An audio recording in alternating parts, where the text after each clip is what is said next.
اب میں امارت شریعہ بہار، اڑیسہ، جھارکھنڈ کے امیر شریعت حضرت مولانا احمد ولی فیصل رحمانی صاحب مدظ اللہ سجادہ نشین خانقاہ رحمانی منگیر کو دعوت دیتا ہوں کہ وہ اپنے کلمات عالیہ سے مستفیض فرمائیں۔ حضرت کا رشتہ خانوادہ منگیری کا رشتہ خانوادہ قاسمی سے تقریباً 6 نسلوں پر محیط ہے۔ اس کا آغاز حضرت مولانا محمد علی منگیری رحمۃ اللہ علیہ سے ہوتا ہے، تقریباً جیسا کہ میرے علم میں ہے تقریباً 1860 یا 61 میں میرٹھ کے قیام کے دوران حضرت مولانا نے حضرت نانوتوی بانی دارالعلوم رحمۃ اللہ علیہ سے استفادہ کیا، بخاری کے دروس میں شرکت فرمائی۔ بحمد اللہ یہ سلسلہ متوارث طور پر اسی طریقے سے جاری ہے تعلقات کا۔ الحمدللہ آج مولانا کی آمد انہی تعلقات کی تجدید کے ضمن میں ہم دیکھتے ہیں۔ جزاکم اللہ۔ بسم اللہ الرحمن الرحیم، الحمد للہ رب العالمین، والصلاة والسلام علی سید المرسلین وعلی آلہ وصحبہ اجمعین۔ محترم صدر اجلاس حضرت مولانا محمد سفیان قاسمی صاحب، علماء اعظام، معزز مہمانان گرامی، اساتذہ کرام، حضرات محققین اور اہل علم و ادب، السلام علیکم ورحمۃ اللہ وبرکاتہ۔ اللہ سبحانہ و تعالیٰ کا احسان ہے، اللہ کا بے پناہ شکر ہے کہ اس نے مجھے اس مرد علم و عرفاں پر ہو رہے اس سیمینار میں حاضری کی توفیق بخشی جس کی شخصیت نے دارالعلوم کو نئی گہرائی، نئی سمت اور نئی قوت عطا کی۔ سبحان اللہ و بحمدہ، سبحان اللہ العظیم۔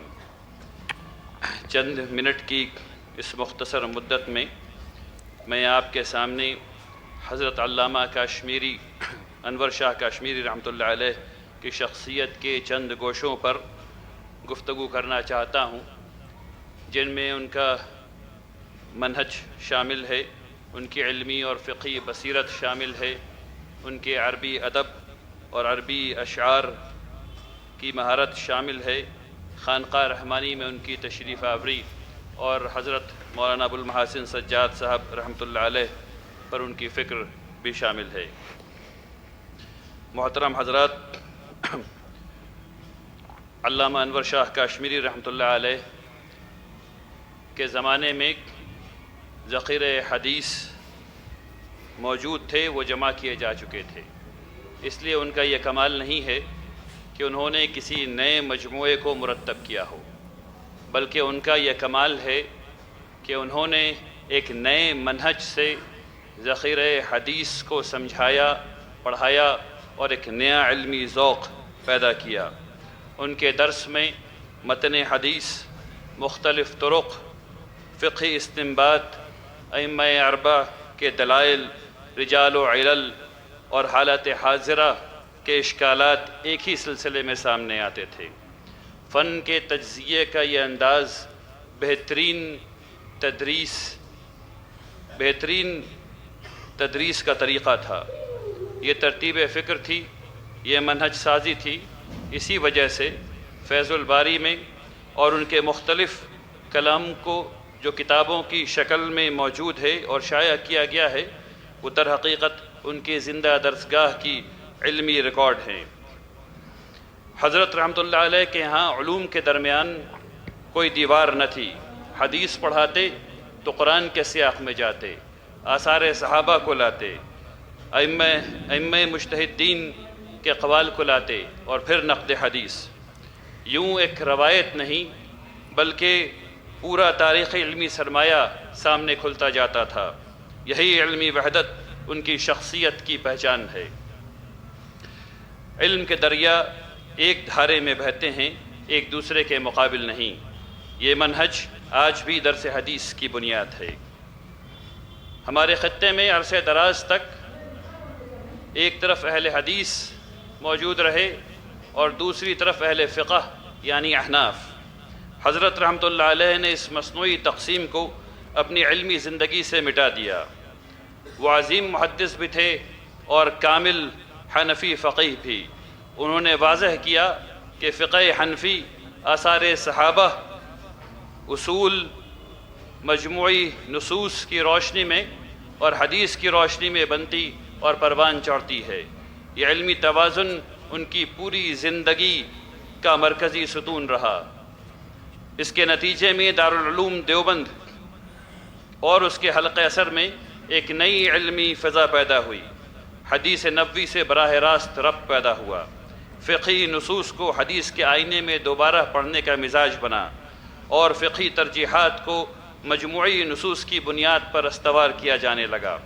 یہ حضرت رحمۃ اللہ علیہ کے دروس سے پیدا ہونے والا فکری احیاء تھا۔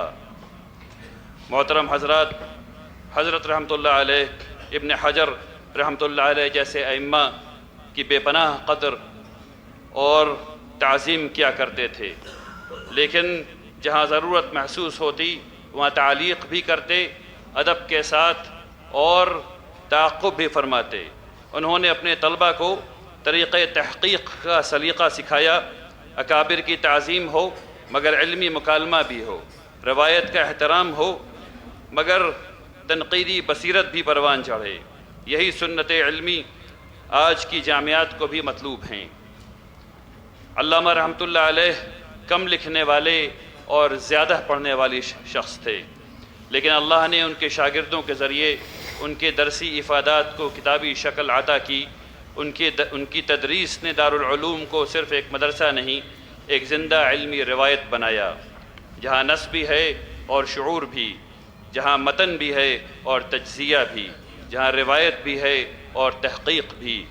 یہی انوری منہج آج برصغیر کے درس حدیث کی بنیاد ہے۔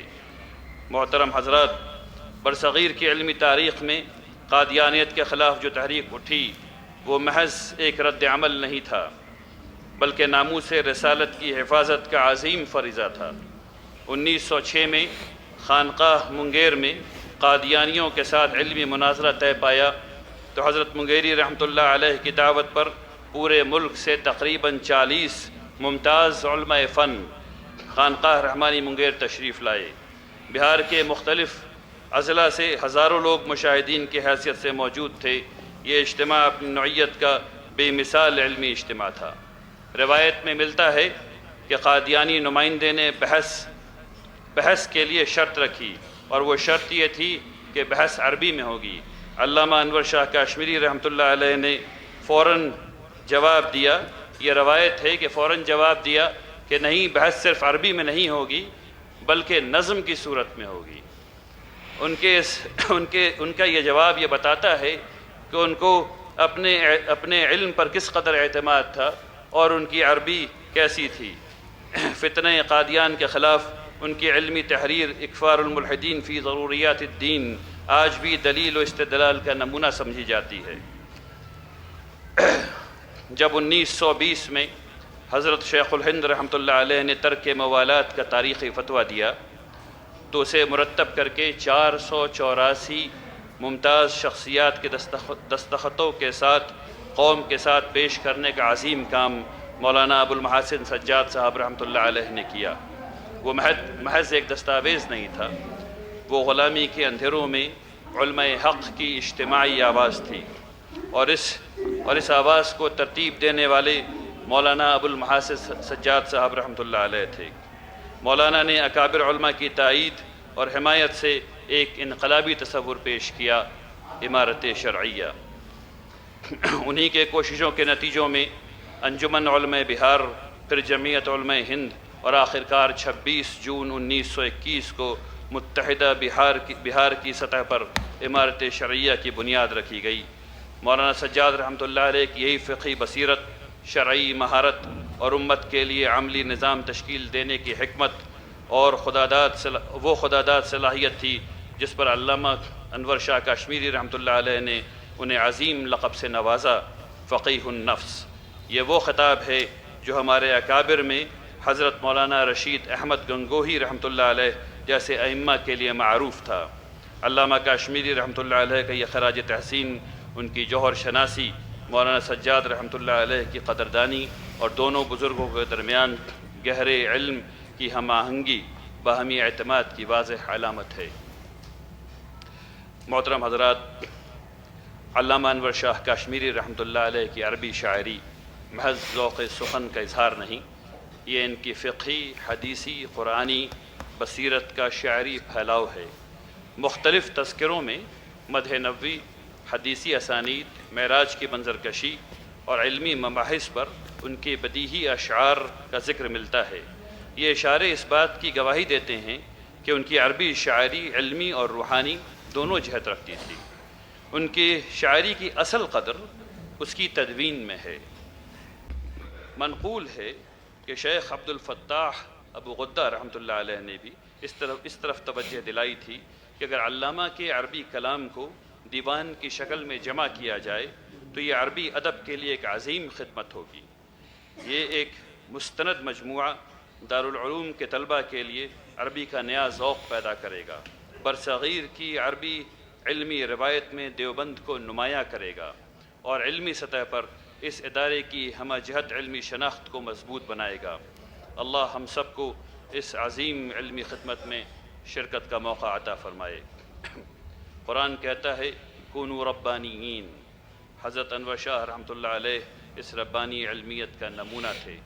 علم کی گہرائی، فہم کی جامعیت اور تقوی کی خوشبو ان کی ہر بات، ہر درس اور ہر علمی کاوش میں نمایاں تھا۔ ان کا علمی منہج آج بھی ہمیں دعوت دیتا ہے کہ علم میں گہرائی پیدا کریں، علوم میں ربط قائم کریں اور تقوی کے ساتھ خدمت دین انجام دیں۔ آخر میں میں بہت شکریہ ادا کرنا چاہتا ہوں جناب مولانا ڈاکٹر محمد شکیب قاسمی صاحب کا، جنہوں نے بڑی محنت کی اور اس سیمینار کو منعقد کیا، اور میں شکریہ ادا کرنا چاہتا ہوں نائب امیر شریعت جناب مولانا شمشاد صاحب کا، جنہوں نے بہت محبت سے اور بہت دفعہ اصرار کے ساتھ اس بات کی خبر لیتے رہے کہ میں یہاں کب آ رہا ہوں اور کیسے آ رہا ہوں۔ اللہ تبارک تعالیٰ ان دونوں صاحبان کی محبت کو قائم رکھے۔ اللہ تبارک تعالیٰ اس سیمینار کو بہت فائدہ مند بنائے۔ اللہ تبارک تعالیٰ اس سیمینار میں حضرت علامہ کے ان گوشوں کو سامنے لائے جو ہم سب سے ابھی مخفی ہیں۔ اللہ تبارک تعالیٰ اسے کامیابی عطا فرمائے۔ وآخر دعوانا ان الحمد للہ رب العالمین۔ بارک اللہ فیکم جمیعا۔ السلام علیکم۔